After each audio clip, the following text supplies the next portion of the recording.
Hi, I'm Liza, and when I was 4, I started a lifelong, near-religious obsession with The Lion King. Something about the music and the story grabbed me at my core and never let go. I became obsessed with lions and the color yellow and every single song in the movie. And, I've always found lions to be really incredible animals. They have such a quiet nature and yet such a powerful roar when they need it. And I know people often say they're a spirit animal as kind of a joke, but mine's definitely a lion, and I take it way too much to heart. A little proud and embarrassed to say that. The musical version of the film debuted in 1997. And when the soundtrack came out, we listened to it every single day in the car on the way to school. The first time I actually saw the show when I was 13, I cried through the entire thing. You can see I'm a little overinvested. But I found an immense joy in losing myself in a community and their story. I also began my own career in the theater at about the same time. And I desperately wanted to be in The Lion King. More than anything, though, I wanted to be Nala, the female lead. Her courage, spunk, and intelligence totally inspired me, and I wanted nothing more than to be up there and be enveloped by the music that had inspired me so much. But at some point, after seeing the production on tour and looking at numerous pictures in the program, I realized that I would never be able to play Nala because I was white. In the past 2 years, I've returned to The Lion King again and again, and it's led me to examine cross-racial casting and representations of race in theater. What I want to talk about today is my journey in understanding why I believe I shouldn't ever be able to play Nala and why that matters. Now, theater is a pretty extensive art form. It can take a lot of different shapes, but its primary purpose is for storytelling.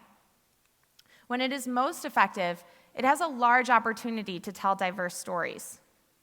Theater is an integral part of American culture, and it can tell us a lot about our society or a historical period or whose voice is being heard and not heard at any given time. Now, American theater has a really troubling and complicated history of its representation of race in theater. Minstrel shows, which were popularized in the early 20th century, told highly stereotyped and degrading stories of Black people. They were often painted as unintelligent, uneducated, and obnoxious. They were also often given negative animalistic qualities, like apes or monkeys. Further, for a long time, people of color were not even allowed to perform on stage. White people performed as Black people through a technique called blackface or blacking up, where they used melted cork as makeup to make their faces appear darker, as seen here in this poster. Even after Black people were allowed to perform on stage, they had to adhere to these truly deplorable stereotypes. And it would be a while before people of color had stories on stage that were decently fair and representative of their lives and challenges. The musical Shuffle Along, the cast is seen here, opened in 1921 and will reopen on Broadway this fall. It was one of the first musicals featuring an all-Black cast and a male and female lead that sang a love song to each other. Now, that might not seem like a big deal now, but it was a really big deal at the time. But that love song was written with subject matter that, for the most part, applied to white people and their style of music.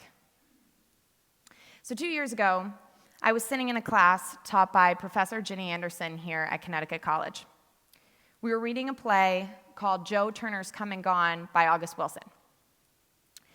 At this point, I had never really analyzed my love for The Lion King or why I wanted to be Nala or any of that. And it wasn't until she explained Wilson's strong belief that his plays about African American life could only and should only be directed by African American directors. And that's when I really started to think about this. If an actor is talented, should they, in theory, be able to play any part? Does that mean an actor of a different race can play a different race? Or should they? Then I thought about The Lion King. And so I asked her, do you think race applies to The Lion King? And my professor said she didn't know, but she knew somebody who did, and she had a friend who worked at Disney theatrical productions way back in the day. So I came into class the next time, and she had spoken with him, and he said he wasn't allowed to say much, because that Disney company is really generous with their secrets. But he did say that at any given time, in any production around the world, The Lion King requires at least 6 actors from South Africa. I found this really interesting, and I began to look at The Lion King and other plays involving race in new ways. But if we look at The Lion King as a particular case study, it does seem like a pretty harmless, innocent example. It doesn't directly address race in its story or its subject matter, and there are rarely articles written about its involvement of race. When I told a friend of mine that I was doing a TED Talk about The Lion King and its involvement of race, they looked at me and laughed and said, "No offense, but I think that's kind of a stretch." And I would have said the same thing before I looked at it too. But we have to think about what it subconsciously tells its audience, especially being a story for kids, and our own individual positionality to the material. The cast of The Lion King in America is traditionally made up of actors of color, for the most part. However, certain roles are usually reserved for different races. For example, Simba is usually played by a black actor, while Zazu the bird, seen here in the blue, is usually played by a white actor. In one respect, the fact that it reserves roles for actors of color is a good thing because it provides job opportunities where there is a considerable lack of them on Broadway. Director Julie Taymor, who conceptualized the production, said that race was a very important part in the casting. Like I said before, The Lion King requires at least 6 actors from South Africa in every production around the world at any given time, but it doesn't necessarily delineate what their race should be. In that vein, their casting calls state that all ethnicities are encouraged to apply. However, Disney is extremely rigid about their productions, insisting that they look and feel similar around the world, no matter what the cast is. The stronghold on this material means that there's little room for interpretation for each actor and removes the opportunity for The Lion King to become a star vehicle for actors of color. Further, The Lion King utilizes a generalized African setting, creating the problematic scenario that all of Africa can be lumped into one country and one environment. Moreover, these are actors of color playing animals. In one sense, the use of human emotions in animals, or anthropomorphism, is a technique that has been used since the days of ancient Greece. But on the other hand, this harkens back to days where non-white actors were portrayed as animals in really negative ways. It's also really important to consider that the director, Julie Taymor, and the composers, Elton John and Tim Rice, were all white. After looking at all of these frames, I realized that The Lion King, my childhood favorite, actually creates a pretty complicated and veiled narrative of race. But if we look historically at these kinds of productions, have we made progress? The Lion King premiered 18 years before another groundbreaking musical involving race premiered, Hamilton. This has drawn a lot of attention to the lack of actors of color on stage. Recently, a public casting call for the show called specifically for, quote, non-white actors. Some people argued that stating this kind of racial preference was unlawful, but that's not necessarily true. In 2006, Berkeley law professor Russell Robinson argued that under the First Amendment, directors and producers had the right to take race into consideration when it's integral to the narrative. It's also a really difficult thing to argue when Backstage.com, the US's leading public casting call service, offers 10 different ethnicities to choose from when looking for roles, and Caucasian has over 1,000 more roles than the next leading ethnicity. The creator of Hamilton, Lin-Manuel Miranda, seen here in the center, said the casting of people of color as the founding fathers is meant to, quote, eliminate any distance between the contemporary audience and its story. He said that the point is the cast is supposed to resemble America now. Quote, it looks like what you see when you get on the A train to go to work. Hamilton has arguably been the most successful musical release of the 21st century. So what does this tell us? That audiences are looking for different perspectives, for different kinds of representation, and for stories that haven't been told before. So why does this matter to non-theater goers? Because it's important to not take things at face value.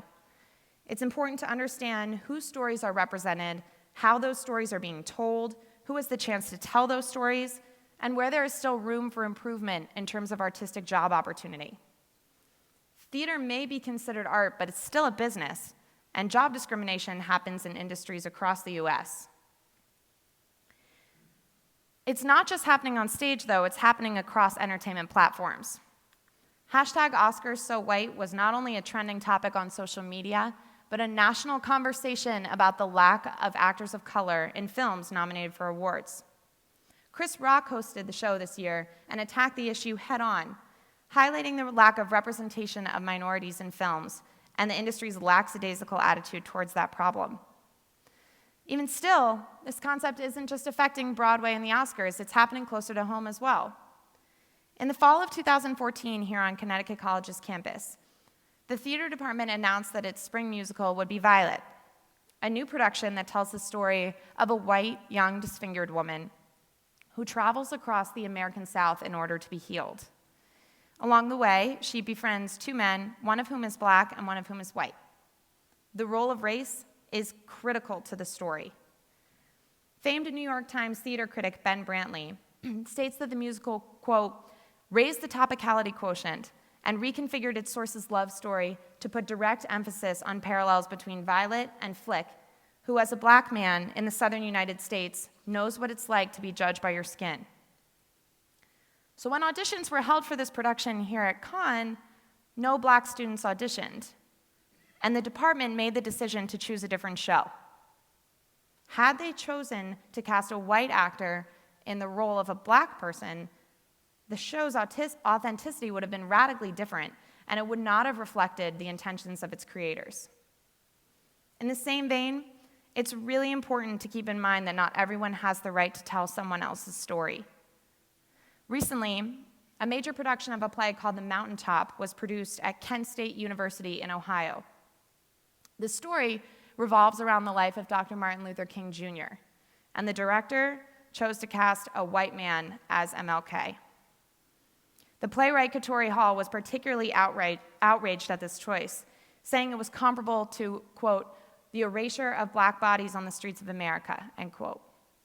Storytellers, actors, creators, and artists of all backgrounds should have the opportunity to tell their story. So in circling back to Nala, my relationship to this music has expanded rather than diminished from not being able to play her. This musical and theater in general have given me a means to wrestle with profoundly difficult social issues like job discrimination, identity, and racism. Theater has the power to engage us in differences in the ways that social scholarship and activism cannot alone.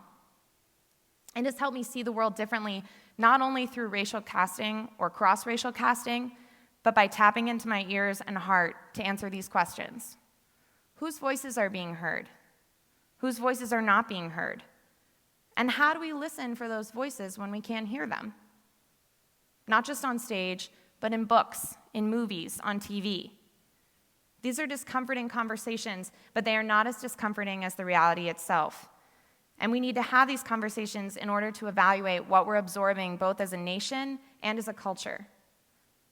In the circle of life, we may have made progress, but we have a long way to go. And as Rafiki says in the movie, oh yes, the past can hurt, but the way I see it, we can either run from it or learn from it. Thank you.